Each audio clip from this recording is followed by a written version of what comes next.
I worked as a web developer while I was studying jewelry design. So I've really like gone through that art school stuff, but also like very much from a technical background. So I sort of finished doing jewelry and wasn't quite ready to be a web developer full time because there's not enough things to touch. So I did a master's in computational arts, which was just a fantastic program. That was back in 2016, where we did a lot of generative art stuff, a lot of creative computing, but also like robotics, 3D printing, laser cutting, and that kind of thing. So that's where I got my teeth stuck in with kind of combining these two worlds of mine, of the tech side and the artistic side.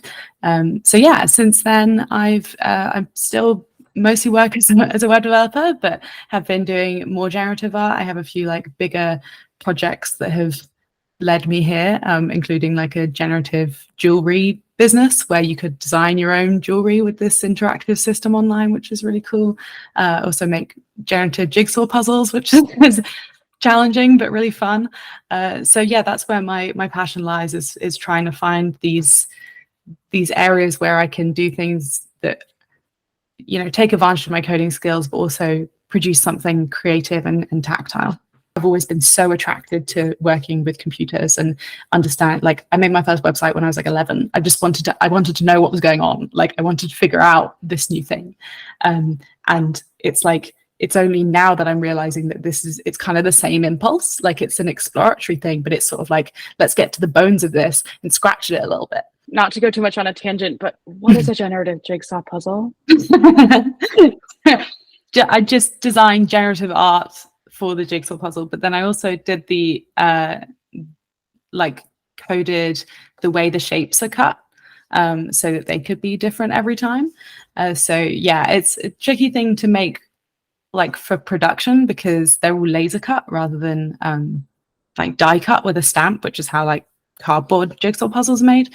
So they have to be laser cut, but laser cutting something that's printed is quite difficult. So I just made them for myself. In fact, in the corner of my room, there are boxes of my not homemade, I got them made at a laser cutting shop, but just for me, I just made them for myself. It was a very fun like exploration of, I love generative art, but I'm not very good at just practicing stuff for the sake of practicing stuff. I like to have a project. So it was just over a year. Every week I would design a completely new jigsaw puzzle and then get it made and then film myself doing it and then critique like what the experience was of like putting together the jigsaw puzzle and what made it more difficult or more easy and that kind of thing. Yeah, interesting but weird exploration. So interesting. I am a big puzzle fanatic. Oh. So this sounds so fun. And especially like with different shapes. I always find that to be an interesting challenge. But I love how you really bring the digital to the physical in a way that is I mean, a puzzle is such a simple thing, but it's, you know, such a tactile thing. It really makes you kind of rethink and rework the art and the imagery in a different kind of way than you ever might. And do you think that affects your practice? Yeah, totally. Because it was a very iterative practice, which was cool because I would usually make 4 at a time so I could get them batch produced. But it was like, what worked last time? Should I evolve that piece of art, or do I want to try out something completely new? But the thing that was the most interesting about it is finding that things I thought would make it interesting to solve as a jigsaw puzzle, often I was just completely wrong, or it would be the smallest little change, like changing. So I had like quite traditional piece shapes, and you know how they have little tabs. Just making the tabs like a little bit wonky all the time, like massively changed the experience of putting together the jigsaw puzzle. So it was interesting, like balancing that complexity in both the visual design and the piece shape design. Yeah, I feel like I learned a lot about what makes good jigsaw puzzles, but it's also very satisfying making things that I know I could make infinite amount of completely different ones that have a similar experience. Like that's what really drives a lot of my excitement in this space. That is amazing. We'll have to talk more about that at a different time. I'm so fascinated. But thank you so much for telling us a bit about your background. And so I wonder, so how did generative art kind of emerge in your practice? I know you've talked about how you're a web developer, and then you needed to get a little bit more into like the artistic side of things. But I'm curious about why generative art? of all code-based art? Yeah, I think it was just the idea of using computers as like a multiplier to a thing that I could do, because back when I was making jewelry, like I could make a perfect ring and then I would have a ring and that would be lovely, or if I made a slight mistake I would have to start from the start. But just that first feat, like when you first open your first processing sketch and like draw some rectangles in a random place, like it's just your mind opens up to, oh, I can do this little thing and then it can have so much more to it. Like there's just so many more possibilities than you could imagine. And then I've just really learned to love that kind of collaborative process you have with the computer, where you're trying something, you're not really sure it's going to work and it doesn't, and then it like randomly spits out something amazing and you're like, oh, I guess I should try and focus in that direction.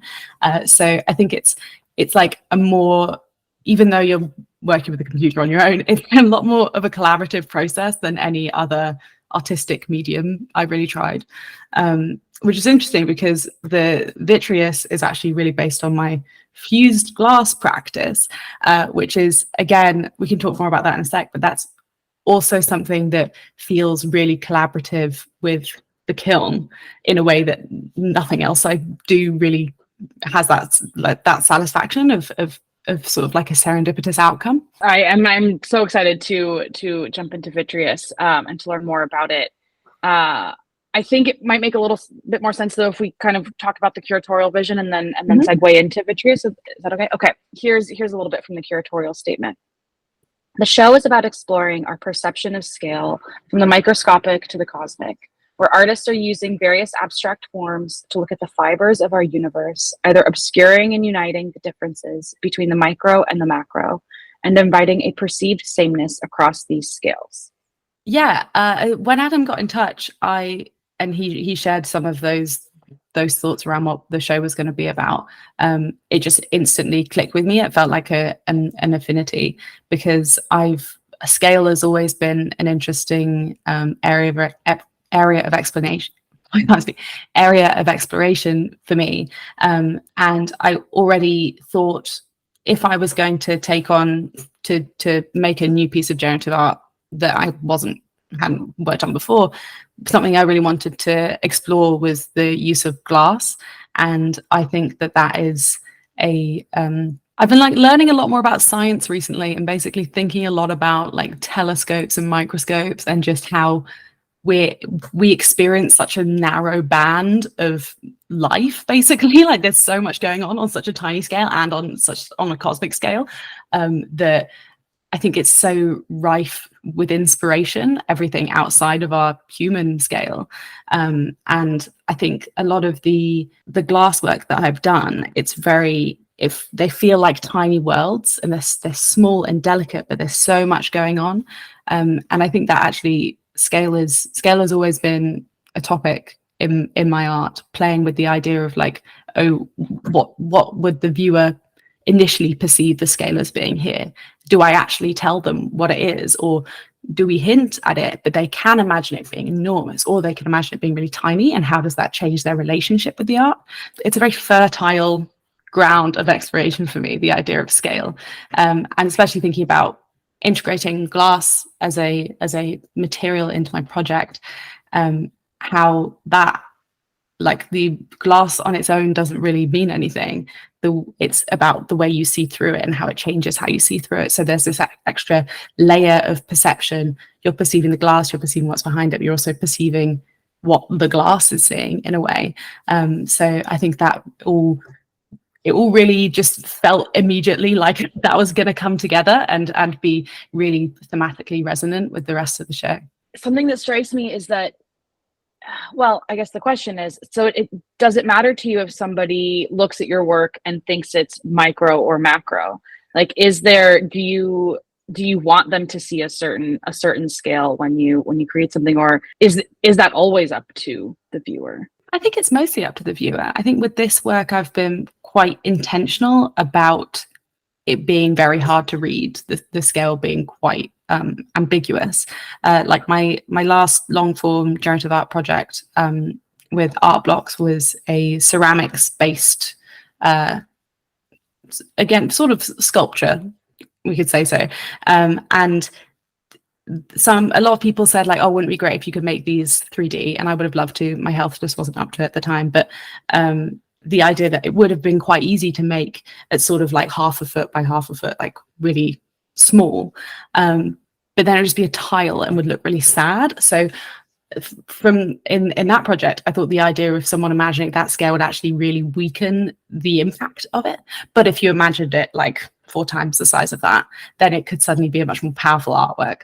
So I think the way that people perceive the scale does have a huge impact on what they on how they feel about it, especially when like a lot of my work is about material, and your preconceptions of material contribute a lot to how you would feel about my work, because if you're seeing it as a pile, it's really not very special.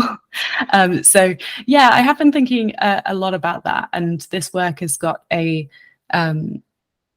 I think some pieces lend themselves more to feeling small, and some pieces lend themselves more to feeling big. But I guess I haven't shown enough people them yet to understand what people's initial feelings about them are. So that would be an interesting thing to see evolve as the show opens up. And so I wonder if you can be more subjective with the digital rather than making something objectively material, or you see more flexibility when you leave something digital than if you bring it into the physical, because so much of your practice seems to be about materiality and kind of merging these worlds together and exploring the limits, maybe even around them. So curious about how you're thinking about that. Yeah, a lot of friction in this area of thought, I think, because it's fun to have the limitlessness of working with code and working on computers and being able to kind of manipulate things on the fly, and also quite, control the frame that it's seen in, which you don't have with physical materials. And physical materials are very painful to work with a lot of the time. Like if something doesn't work, there could be so many different things wrong. Whereas with code, like, it can be very frustrating to debug, but I've been doing this a long time. I know how to figure out what's wrong with my code. But if you're putting some glass in a kiln, you have no control and you have to relinquish that. So I do much prefer the computer process in that aspect, but there really isn't anything comparable to like seeing something in 3D with your hands and feeling it and looking at it from different angles. And it kind of feels like blasphemous to say that I way prefer physical things when I'm talking about digital work and in digital medium. But I think that's something I really want to like highlight with my work, is like, oh, it's amazing that the computer can spit out infinite amounts of these artworks that I'm really proud of.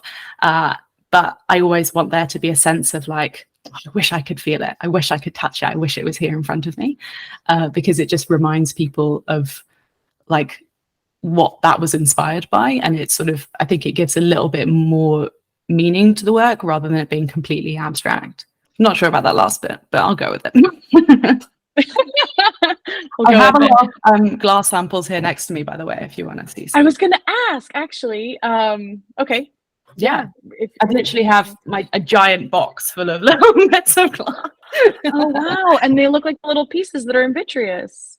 Yeah. So these are not clear glass. So I'll just pick out a few random pieces so we can see if my camera can pick these things up. They're all kind of different colors and have different kind of levels of iridescence and different tiny details and stuff. I can take some pictures and some videos and send them over to you if that's helpful. But yeah, they actually, the way, the shapes of them, so the way fused glass is made, it's not like glass blowing at all where you're completely in control of, you have to be continually working with the material. Fused glass is where you just lay some pieces of glass out on a flat thing and put it in a kiln and wait, and then you don't get to see it until it's all melted and cooled down. So they always make these really organic shapes, and they're just very surprising, because you can have a sense of like, oh, I know that these combinations of these sizes of little bits are going to make certain effects, but you can't know. So yeah, and that I really like that kind of symbiosis is the same with working with the computer. You don't know what it's going to spit out, but yeah, and it's impossible to make something round with a fused glass technique. Well, sorry, you could if you put in a mold, but I prefer working on flat surfaces. So it's actually, now I'm looking at all of these pieces in front of me, all of the shapes are like really, really like what the shapes that are in Vitreous. Like, I don't know whether that was a subconscious thing. It's definitely where I started from, but I didn't realize I was going to stay so close to that. Oh, I want to find more to just show you. So this one's fun. So yeah, they all have these little worlds in them, and I love this process so much. It's so therapeutic to me. And they're all, these are like, there are like 200 pieces here that are ready to be set in pendants or earrings or whatever, because I'm still, jewelry side of my brain is still attached to these. But yeah, they're so stunning, and they have such gorgeous little worlds inside of them that I knew that I couldn't even attempt to recreate what these actually feel and look like in a digital space. But I thought I could try and get like the shapes could definitely be transported, and my work could be inspired by that. But I'm trying to capture the serendipity of like looking, instead of like looking at them, looking through them. So I'm hoping that my work, that Vitreous captures that somehow, even though it is quite different to the forms that these actually are. But yeah, you couldn't do this with computers. I mean, maybe you could if you really tried, but I think that'd be kind of sad, you know. they're their own thing. We have to work with what is appropriate to the medium in some ways. But yeah, I like trying to figure out like what is the essence of these things I've made. What makes this material different to any other material that I could have used or can use, and also what that process, what are the unique things about that process, about like handing it over to a kiln and like really having very little control. I think, yeah, there are a lot of these parallels in a digital space, which is why it's really fun to use, you know, this side of my practice as inspiration for this piece. I think you make a really interesting point about how the kiln is sort of this mediator, as well as the computer being the mediator. Oh, that one's beautiful. There's so many. Yeah. Well, and they look so soft too. I want to hold them. You know, there is such a, they're quite reassuring. Like they're like like a worry stone kind of vibe, because I mean, seeing them on their own isn't really the most appropriate housing for them. Like, they really should have a different context. They're just stored this way right now. But it is fun arranging them. I actually did an exhibition, funny enough, it was during my master's, it was an exhibition about scale, and we did 5 different pieces of work where we did a digital piece of work, and then we responded to it with a physical piece of work. And that started with an astronomical scale and went down and down and down. And my microscopic scale, my physical, my digital one was a shader thing where I was making all of these like fun, colorful blobs. It was a genetic thing where the kind of randomness traveled through generations of these different weird things. And my physical response to that piece was some fused glass art. And in the exhibition, I laid them all out on this table in this, I probably had like 100 pieces of glass on this huge table, each on like a little plastic block. And just even seeing them arranged in that context felt so different to like the way I'm used to seeing them, which is like fresh out the kiln or in a box. And yeah, seeing them all together it creates a really different energy. Like when I brought this back from my workshop yesterday, I just like threw a bunch on the table and just kind of fit them all together. And it was so interesting, just the shapes that created, like the silhouette almost of them, which is just like it is in Vitreous. So it all comes back around. And so so tell us more about Vitreous. So did this fused glass, these pieces that you just showed us, did those inspire the work in Vitreous? Yeah, definitely. I thought like I realized that with my generative art, I really have a style, and that style is, I like it to be 3-dimensional, but I'm not particularly sculptural. So I want just kind of a flat lay of some 3D things. So I was picturing this exhibition I did years ago with these glass pieces, and imagining if these glass pieces had more than just white underneath them, like it would introduce this extra layer of interest beyond the glass pieces or the background. It would also be about how they interact. So very early on, I was like, I want to make glass pebbles, blobs, whatever forms, and use them to experiment with how they can distort a background and how that can really give a sense of depth in 3 dimension without the use of excessive like lighting or shadows. So it's still kind of quite abstract, and you know, as we were saying, it's scaleless until you look quite closely and you can see, you can kind of imagine the shape of the 3D form through its reflection, but that's the only sort of information it's giving you. So yeah, definitely inspired by all my glass blobs. I love it. I should use a different word other than blobs. I'm like forms is it's a professional term, but that's maybe a bit too formal. So that's what they're called in the code. There'll always be blobs in the code. There you go. It's literally the technical term.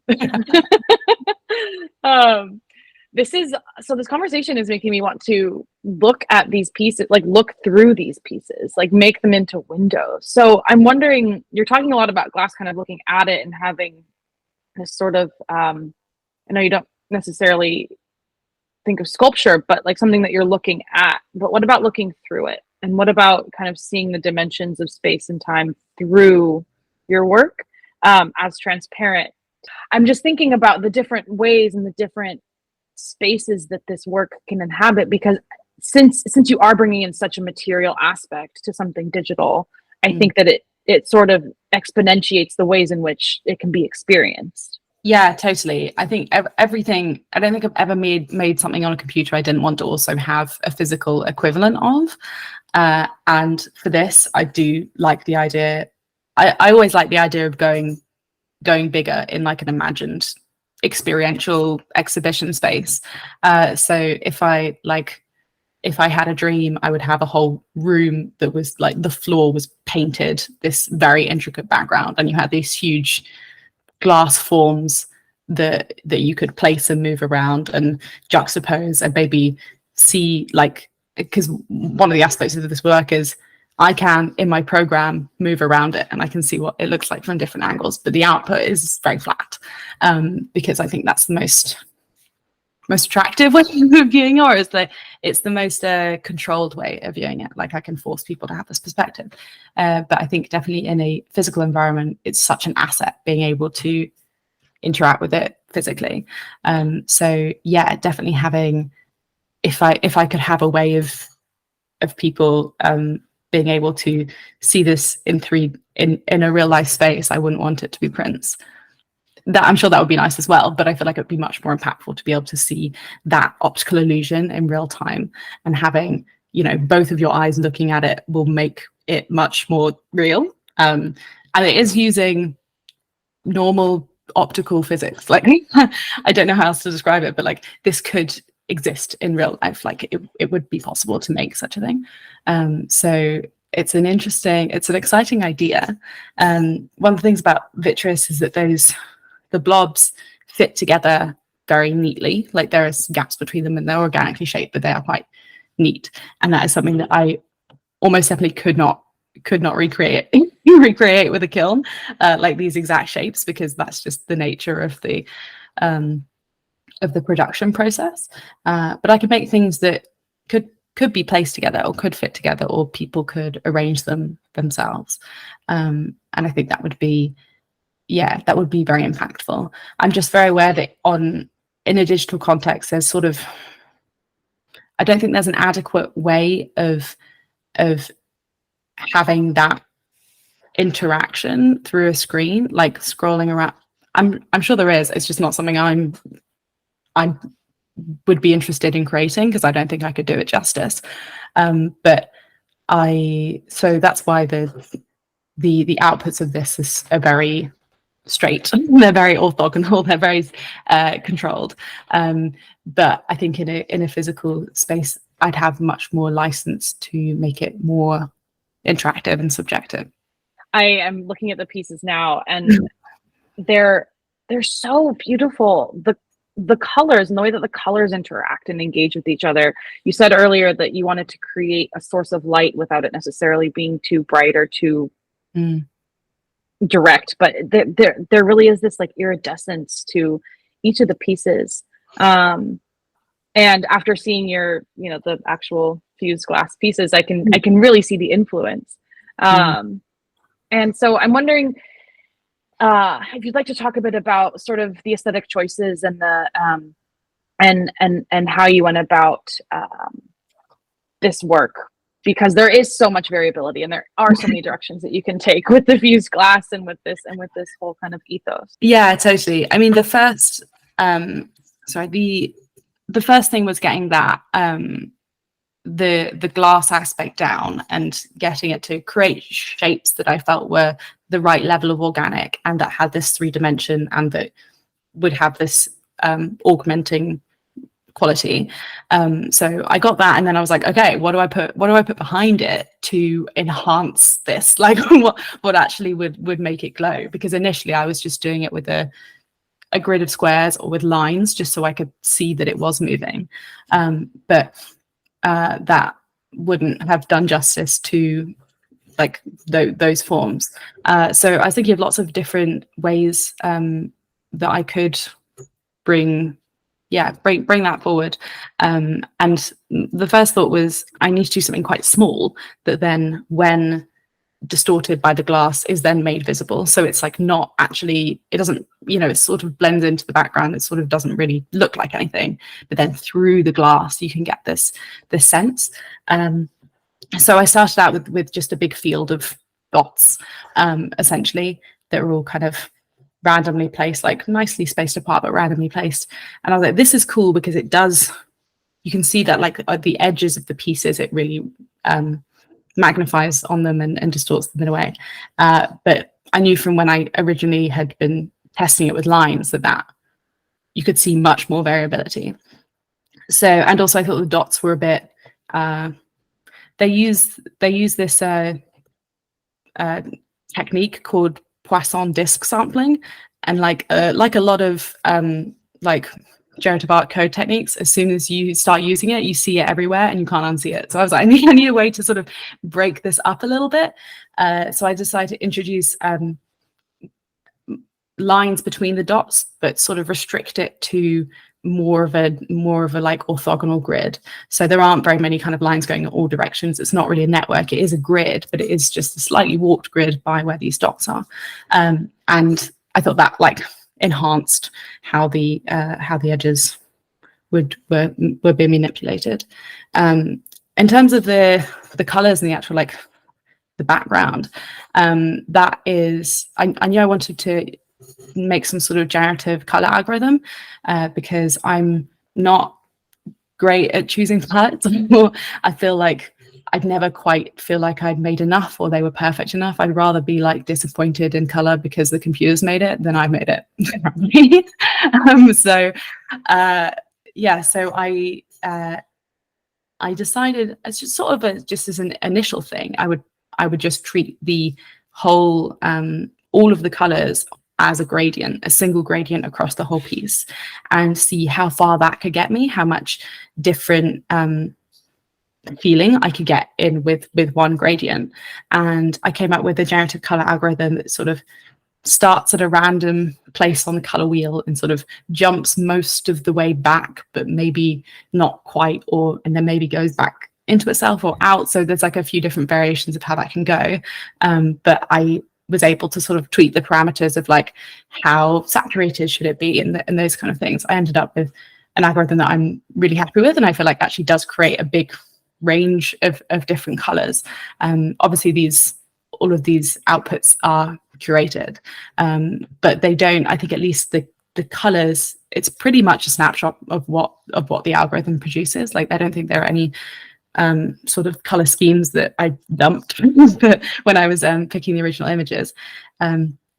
So yeah, I was surprised by how not introducing too many other extra visual elements in terms of color. Like you could focus on the glass forms and you could focus on this like network in the background and be able to, you're not as distracted as you could be. So you have enough time to like, for your brain to kind of click in and imagine these things as 3D.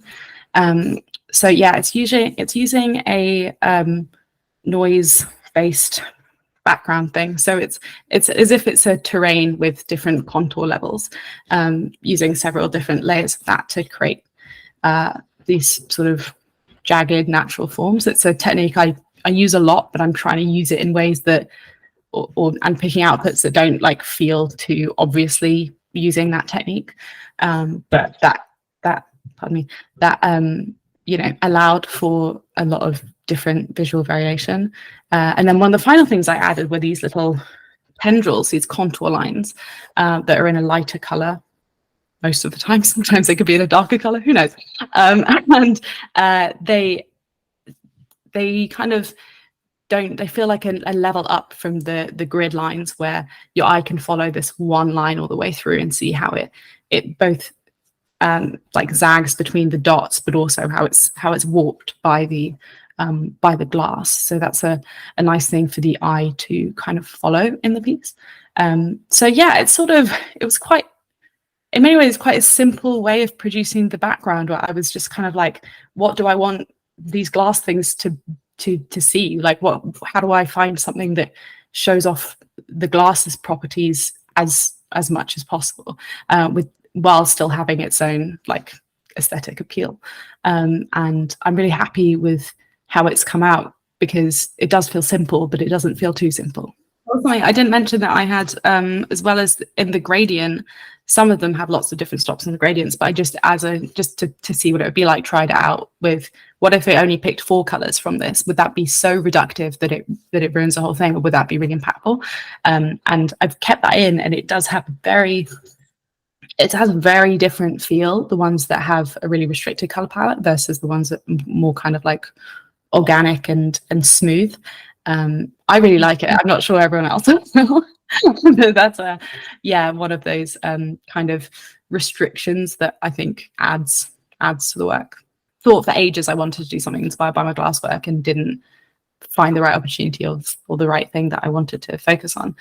So it was really nice having just like a month or so of being like, all right, I'm going into this, and I'm really, really proud of the outcome, which is great, especially because I was, for most of that time, not well. Yeah, it's really nice memories of making this work and like collaborating with the other artists in the exhibition when I wasn't being at my best. So I'm very happy for the opportunity. It's been really lovely.